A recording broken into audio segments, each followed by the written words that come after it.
പിതാവും പുത്രനും പരിശുദ്ധാത്മാവുമായ ത്രിയേക ദൈവത്തിൻ്റെ തിരുനാമത്തിന് എന്നേക്കും മഹത്വമുണ്ടായിരിക്കട്ടെ. ആമേൻ.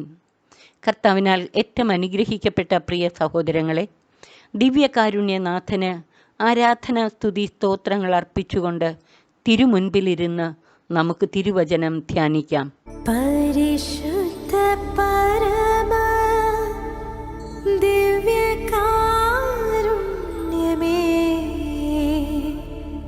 ഇന്നേരവും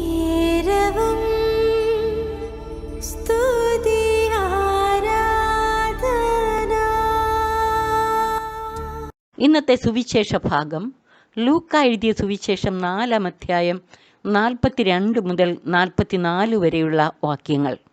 ഈ വചനഭാഗം ലൂക്ക 4:38 മുതൽ 41 വരെയുള്ള വാക്യങ്ങളുടെ പശ്ചാത്തലത്തിൽ മനസ്സിലാക്കാൻ ശ്രമിക്കണം. ലൂക്ക 4:38 മുതൽ 41 വരെയുള്ള വാക്യങ്ങളിൽ യേശു സിനഗോഗിൽ നിന്ന് ശിമയോന്റെ വീട്ടിലേക്ക് പോയി. അവിടെ ശിമയോന്റെ അമ്മായിയമ്മയെ സുഖപ്പെടുത്തിയെന്നും ഉടനെ അവൾ എഴുന്നേറ്റ് അവരെ ശുശ്രൂഷിച്ചു എന്നും പറയുന്നു. വൈകുന്നേരമായപ്പോൾ വിവിധ രോഗങ്ങളാൽ കഷ്ടപ്പെടുന്നവരെല്ലാം അവർ അവൻ്റെ അടുത്തേക്ക് കൊണ്ടുവന്നു. യേശു ഓരോരുത്തരുടെ മേൽ കൈവച്ച് അവരെ സുഖപ്പെടുത്തി. നീ ദൈവപുത്രനാണെന്ന് ഉറക്കെ വിളിച്ചു പറഞ്ഞുകൊണ്ട് അനേകരിൽ നിന്ന് പിശാചുക്കൾ വിട്ടുപോയി.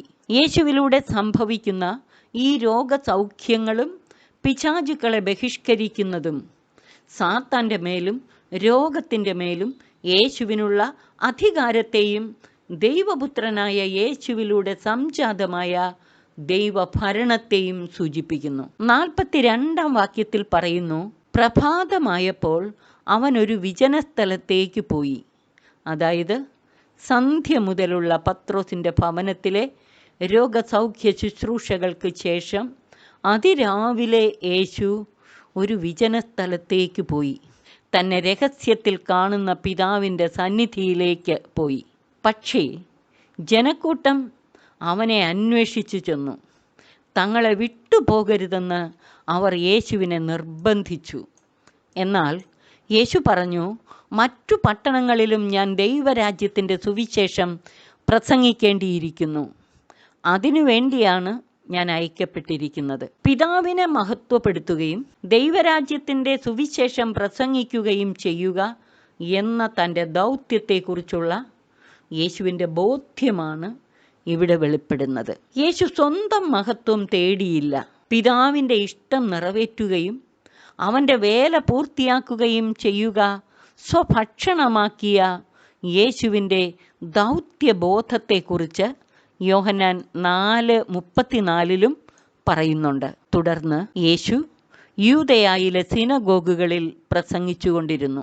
വചനത്തിൻ്റെ ശക്തിയാലും പരിശുദ്ധാത്മ സ്പർശനത്താലുമാണ് യേശു പിശാചുക്കളെ ബഹിഷ്കരിച്ചതും രോഗികളെ സുഖപ്പെടുത്തിയതും. ഈ തിരുവചന ഭാഗം നോമ്പുകാലത്ത് 3 പ്രധാന സന്ദേശങ്ങളാണ് നമുക്ക് നൽകുന്നത്. ഒന്ന്, രോഗത്തിനുമേലും പിശാചിനുമേലുമുള്ള യേശുവിൻ്റെ അധികാരവും ദൈവരാജ്യത്തിൻ്റെ സുവിശേഷം പ്രഘോഷിക്കാനുള്ള യേശുവിൻ്റെ ദൗത്യബോധവും നിരന്തരം ധ്യാനവിഷയമാക്കി വചനത്തിൻ്റെ ശക്തിയാലും പരിശുദ്ധാത്മ ചൈതന്യത്താലും നിറഞ്ഞ് നാമും തിന്മയെ കീഴടക്കാനും ക്ലേശിതർക്ക് ആശ്വാസം പകരാനും പരിശ്രമിക്കണം. 2, പത്രോസിൻ്റെ അമ്മായിയമ്മ യേശു സൗഖ്യം നൽകിയപ്പോൾ ഉടനെ എഴുന്നേറ്റ് യേശുവിനെയും ശിഷ്യരെയും ശുശ്രൂഷിച്ചു എന്ന് പറയുന്നു. അതായത് ദൈവം നമുക്ക് നൽകുന്ന ആരോഗ്യം ദൈവ ശുശ്രൂഷയ്ക്ക് വേണ്ടിയുള്ളതാണെന്ന ബോധ്യത്തോടെ ദൈവരാജ്യ ശുശ്രൂഷയിൽ മുഴുകണം നാം. 3, യേശു അതിരാവിലെ വിജനസ്ഥലത്തേക്ക് പോയപ്പോൾ ജനക്കൂട്ടം അവനെ അന്വേഷിച്ച് ചെന്നതുപോലെ നമുക്കും അതിരാവിലെ എഴുന്നേറ്റ് ദിവ്യകാരുണ്യനാഥൻ്റെ തിരുമുൻപിൽ ധ്യാനിക്കാൻ പരിശ്രമിക്കാം. ദിവ്യകാരുണ്യനാഥനോട്, നാഥ, എന്നും ഞങ്ങളോടുകൂടെ ആയിരിക്കണമേ, ഞങ്ങളോടൊത്തു വസിക്കണമേ, ഒരിക്കലും ഞങ്ങളെ വിട്ടകലരുതേ എന്നപേക്ഷിക്കാം. ആത്മന കർത്താവുമായി ഐക്യപ്പെട്ട് ഏക ആത്മാവായി തീരാം നമുക്ക്. ഈ 3 കാര്യങ്ങളും മനസ്സിൽ ഉറപ്പിച്ച് തൃപ്പാദത്തിലിരുന്ന് ധ്യാനിക്കാം നമുക്ക്. അതോടൊപ്പം ഈ നോമ്പ് കാലത്തെ കഴിഞ്ഞ 11 ദിവസങ്ങൾ നമുക്ക് നൽകിയ 5 പ്രധാന സന്ദേശങ്ങൾ കൂടെ നമുക്ക് ഹൃദയത്തിൽ സംഗ്രഹിച്ച് ധ്യാനിക്കാം. 1. നോമ്പുകാലം അനുതാപത്തിൻ്റെയും ജീവിത പരിവർത്തനത്തിൻ്റെയും കാലം. തിന്മയുടെ മേൽ വിജയം വരിച്ച് പുണ്യങ്ങളിൽ വളരാനുള്ള കാലം. 2. നോമ്പുകാലം ദൈവത്തോടും സഹോദരങ്ങളോടും രമ്യപ്പെട്ട് ജീവിത നവീകരണത്തിലേക്ക് കടന്നു വരാനും വിശ്വാസത്തിൽ ശക്തി ആർജിച്ചു വളരാനുമുള്ള കാലം.